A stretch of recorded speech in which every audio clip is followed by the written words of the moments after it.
Remember when Rich Paul jumped on the Pat McAfee show and confidently claimed that 10 to 12 different teams were interested in LeBron James? You remember that, right? And do you also remember when it was either Dave McMenamin or Brian Windhorst saying the Lakers and LeBron were supposedly going back and forth behind the scenes?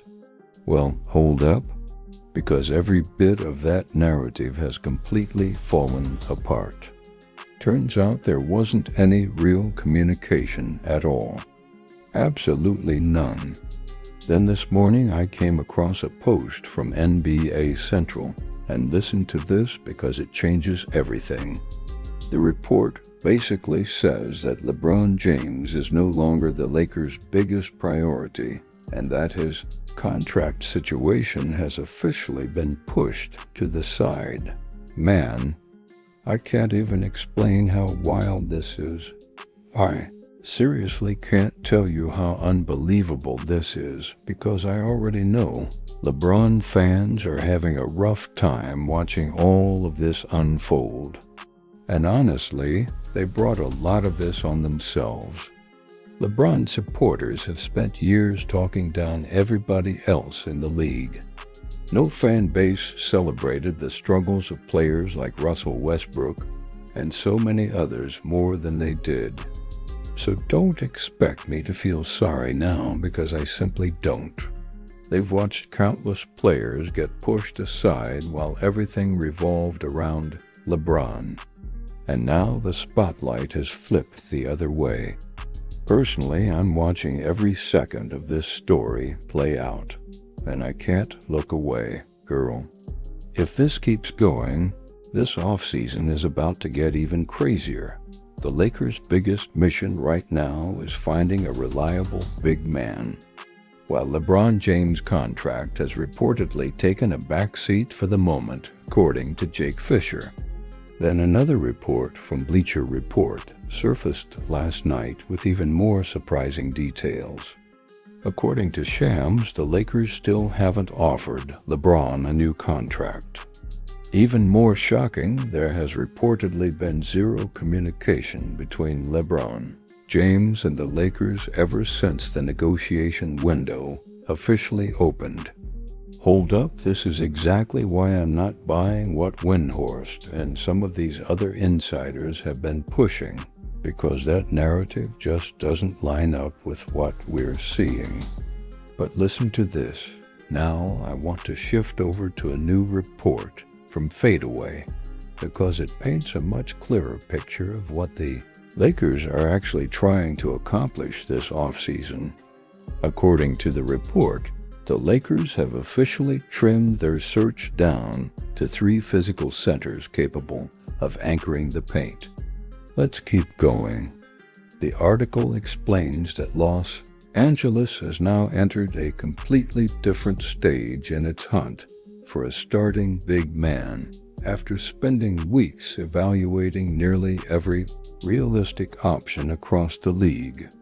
Instead of chasing every available name, the front office has reportedly narrowed its attention to 3 interior anchors who match Luka Doncic's preferred style of play. Reports claim the Lakers are now primarily focused on Mitchell Robinson, Kel'el Ware, and Miles Turner as Rob Pelinka attempts to fulfill Luka's request for an elite, rim-running pick-and-roll partner. Throughout the offseason, the Lakers explored both blockbuster-level targets and more affordable options before reaching this point. Early speculation connected them to players like Jalen Duren, which, honestly, I still don't see Detroit moving along with Walker Kessler, Jarrett Allen, Ennis Claxton, and Isaiah Stewart. Man, I'd absolutely love Jarrett Allen in purple and gold, but the reality is those opportunities have become much tougher as the market has developed. Because of how things have changed around the league, many of those possibilities have essentially disappeared. Now the list feels much more focused and realistic than it did just a few weeks ago.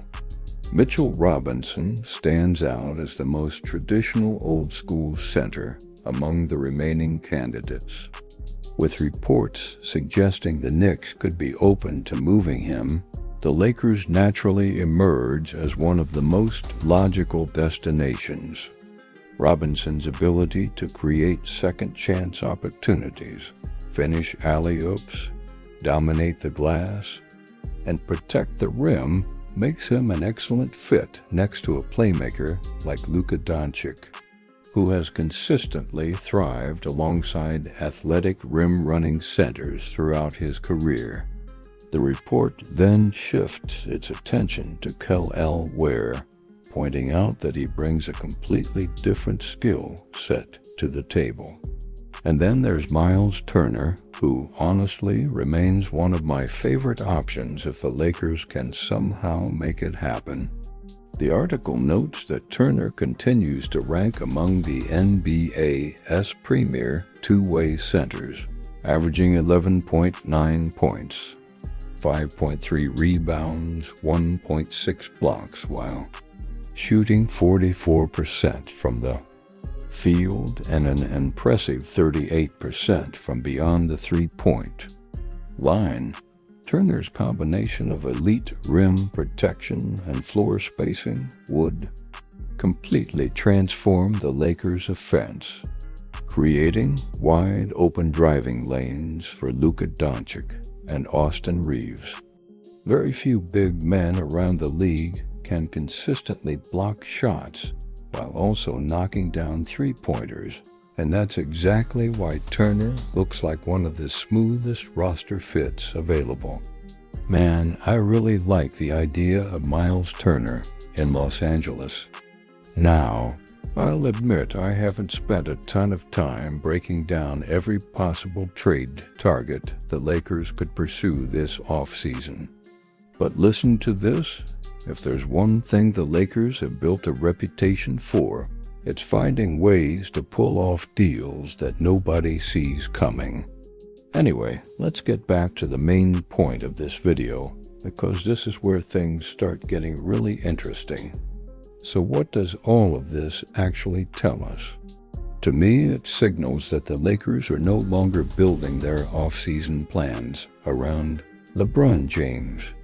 And if I'm running this front office, the first priority is figuring out the smartest way to maximize every dollar of available cap space.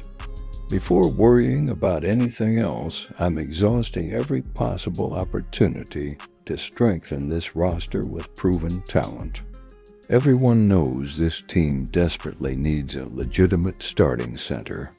And honestly, I'm just not convinced DeAndre Ayton is the answer, and I don't believe bringing him back should even be part of the conversation. At absolute best, I see Ayton as a backup big because personally, I'm just not sold on his overall impact. You already know how I feel about that. So if the Lakers truly have around $50 million worth of flexibility to work with, they need to be aggressive. If someone like Miles Turner is realistically available, you don't hesitate, you make the move immediately. If you have a chance to land that caliber of player, you simply get the deal done. But hold up, the job doesn't end there because the roster still needs dependable wing defenders. Now, I do like Rui Hachimura. You could easily argue he was one of the Lakers' most consistent players throughout the playoffs, especially when you look at how efficiently he shot the basketball. Even so, I don't think he's an elite defender, and there are stretches where his offensive production completely disappears. If I'm in charge, I'm looking for players who can truly lock people down defensively, because this team desperately needs more defensive toughness in its rotation. And there's another interesting development that deserves some attention. Reports have also suggested the Lakers could end up losing Marcus Smart to the Houston Rockets. Honestly, Marcus Smart gave the Lakers some of their strongest minutes whenever he was on the floor. He consistently made a positive impact every single game. I'm a big fan of his style because he's the definition of a glue guy who defends, competes, and constantly makes the winning plays that championship teams need. So if I'm running the Lakers, I'm doing everything possible to keep the right role players around. My point is simple: maximize every dollar of your available cap space. Then whatever is left can be figured out afterward. That's the way I see it. Seriously, if this organization is focused on building for the next 5 or 10 years, I can't justify handing LeBron a massive contract. I'm completely serious when I say that. Man, he's already earned more money than almost anyone in basketball history. So if he still wants to compete, let another franchise bring him in on a smaller deal and see how it plays out. Every time you hear people like Stephen A. Smith and other media personalities insisting the Lakers can't move forward without LeBron, I just shake my head because that argument ignores what we've actually watched. Hold up, are we seriously pretending the Lakers were dominating in the playoffs before this most recent run? Weren't they struggling year after year once the competition reached another level? Come on, what are we really talking about here? What exactly is the argument? The moment they faced a legitimate championship caliber opponent, their postseason run came to a quick end. So again, what are we debating, right? So here's where things stand. This is simply the direction the franchise appears to be heading. And honestly, it's probably the direction they needed to take. If we're looking at this objectively, LeBron is now well into his 40s, and building your entire payroll around a player at that stage of his career is an incredibly difficult decision for any front office. I know plenty of LeBron supporters, and even some people in the media will argue he can still carry a contender. That's perfectly fine, but if they believe that so strongly, then let another organization give him that opportunity. If everyone is convinced he's still capable of doing everything at the highest level, let him prove it somewhere else. That's really all I'm saying. I'm not arguing that LeBron needs to retire, but I do think the next chapter should happen with another franchise. Because from everything we're seeing, the Lakers look ready to move in a different direction. And honestly, that moment has finally arrived. It's time. It really feels like the organization is preparing to close one era and fully embrace the next. We've officially reached that point in this story, and I honestly believe a lot of this has changed because of the people now making the decisions. The previous leadership always seemed much more emotional and probably would have found a way to keep extending this partnership. This front office, though, looks far more focused on the future, and because of that, I think people can finally start viewing the Lakers as a franchise with a long-term plan again. Personally, I believe the team becomes even easier to evaluate once the LeBron era officially comes to an end. As long as he's still on the roster, every conversation continues to revolve around LeBron. Bronny, media drama, and finding someone to blame whenever things go wrong. Listen to this, I truly believe that once they completely turn the page, this roster has a real chance to play freer and become a stronger team moving forward. Listen to this, I truly believe the Lakers have shown flashes of being more balanced whenever LeBron hasn't been on the floor. There were stretches where the team looked more connected and everyone played with greater freedom. So man, This is just a reality that LeBron supporters are going to have to accept. In a way, this is the moment where the conversation finally comes full circle. For years, a lot of fans spent their time tearing down other stars and dismissing what they brought to their teams, and now the spotlight has shifted. Now it's their favorite player facing the toughest questions instead. Sit back, because this offseason is about to get very interesting.